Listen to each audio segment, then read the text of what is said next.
Alright, I'm gonna give this a shot. My son got me a new GoPro.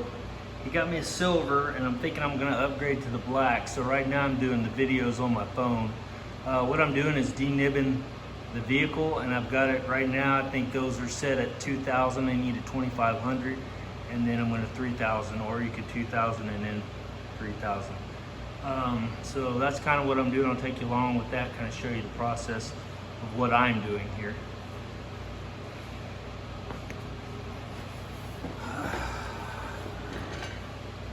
All right, so I got a soft lock, and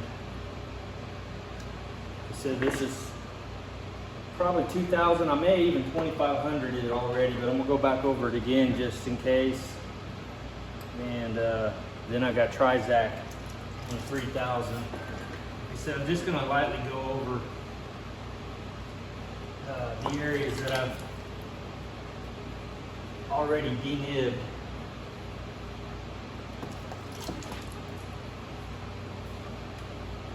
Just to make sure I've got those previous.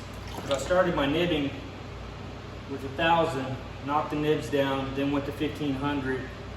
Sometimes if they're just baby nibs, you can get away at 1,500 and then go to 2,000, then 3,000 or 2,500 if you want. I'm kind of learning as I go too, so.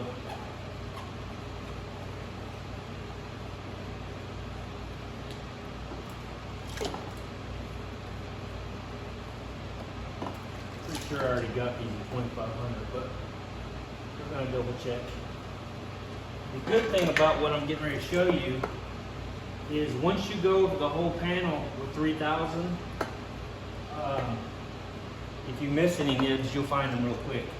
So that's kind of cool.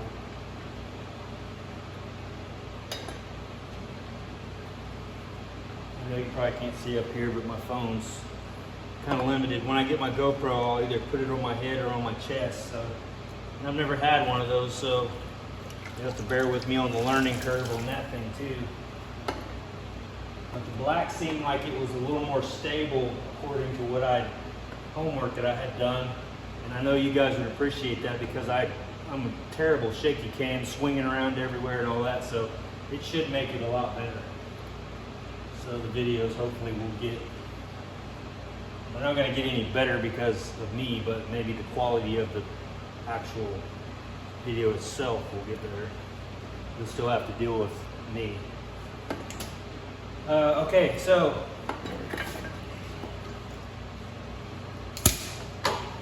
I'll wash that off with come on.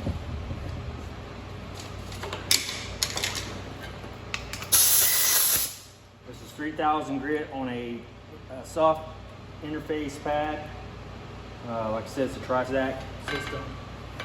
So now I'll just start going over. I guess my hose is going to give me fits.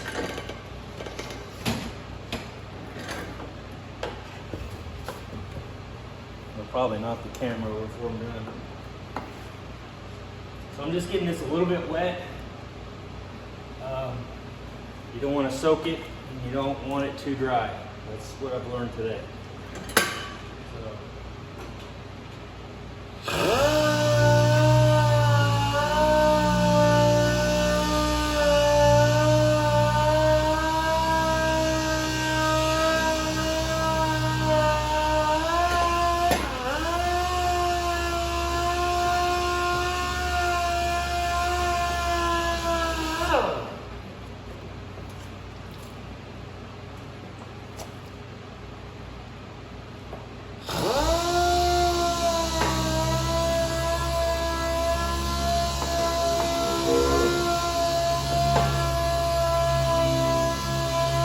Off this too, I actually take off the front one, and I probably need to take this one off so I don't bellow it out with 3,000.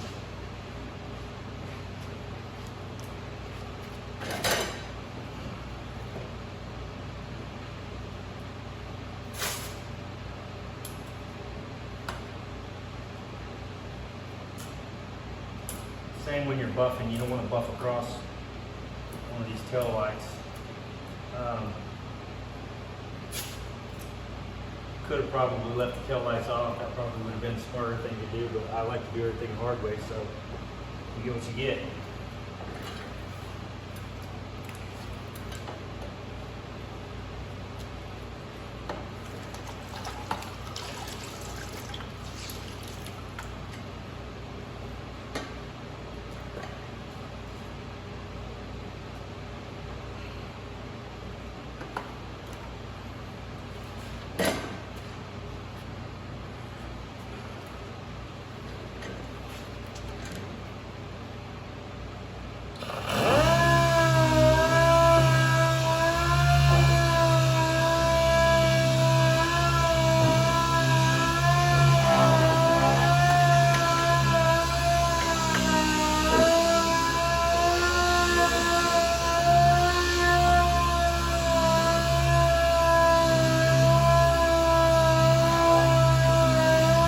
If it gets too dry, you add a little bit more water. If it gets too wet, it'll hydroplane from what I've been told. So far, it's working out pretty good. You can see the slurry here. And so I'll kind of clean it up as I go, like that. And I'll take that dry microfiber, run back across. And then I'll take air and see what spots I still have that I haven't missed.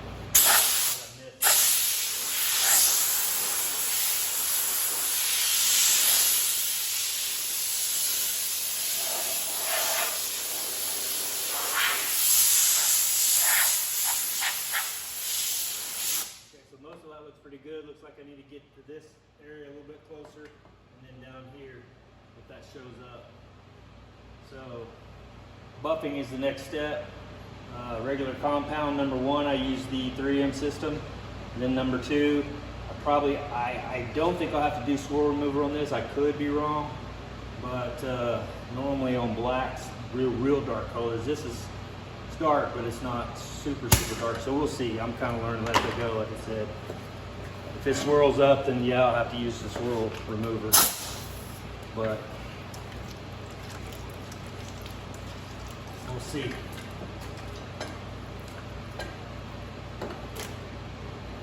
I got this cheap setup, so I got to make sure I don't hit that on the freaking paint, or I'm going to be crying.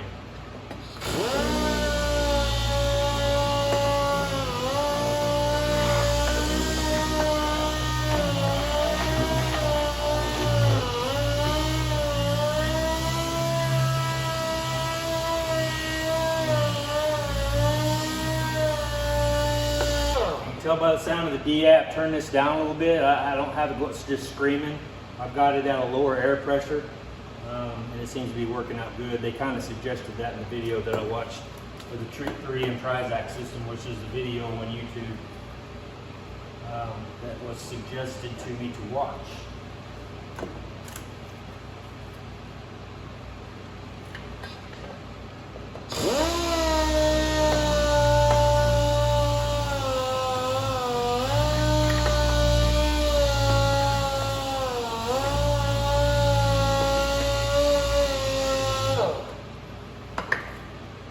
That'll probably do it.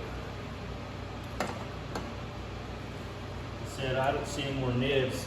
On the other door panel that I just did, which I'll show you in a second, they're already done.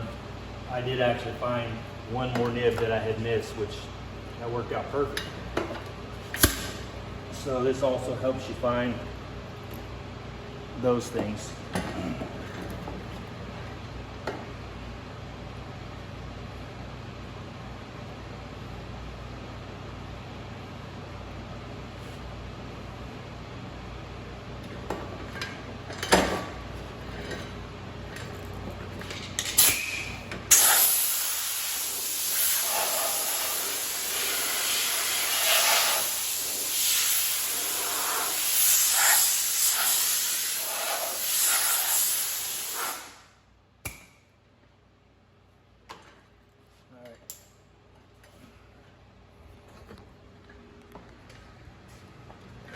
So you can see it's still got a little bit down here. It's a little shiny. We're just trying to dull this down. Get it 3,000. You can see down through there, that's 3,000. I know it looks shinier, probably shinier in the camera, but it's dull.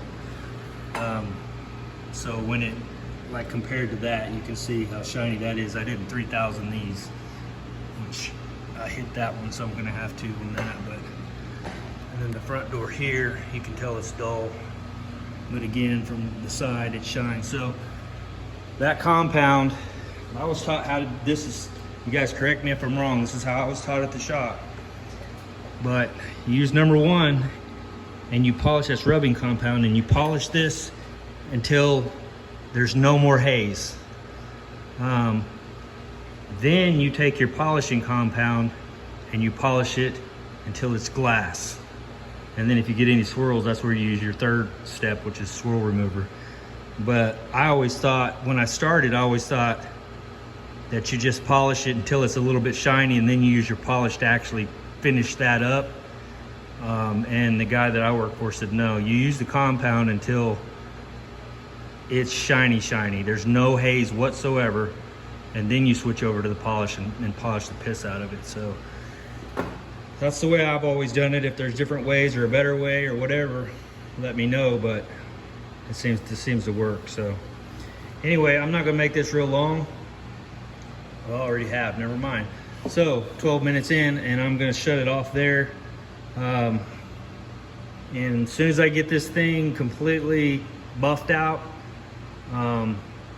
he's going to come pick it up, and we're going to get started back on probably the Camaro over there.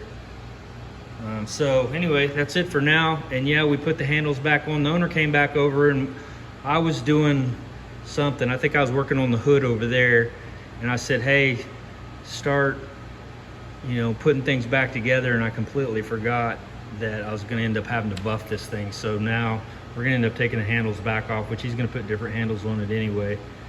So I'll have to go back around those once we take those off. So that's another tip, is don't put all your stuff on before you start denibbing and buffing, because you're just going to have to buff around it or tape it off, which we did at the shop. We taped a lot of stuff off. We taped these handles off and stuff.